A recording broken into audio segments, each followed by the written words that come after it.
Hi guys, today we'll talk about how to fix or how to solve the problem of VSCO app. You will click on settings. Here you can click on apps, default apps, app settings. On above you can search about VSCO app. Then you can click on first stop and you can click OK.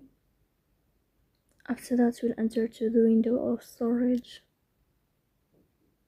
Here you can click on clear cache. In the end you can turn on your airplane mode and you can turn off your airplane mode again to fix that problem.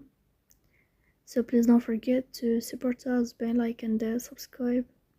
See you next time in another video, and thank you for your attention and your watching.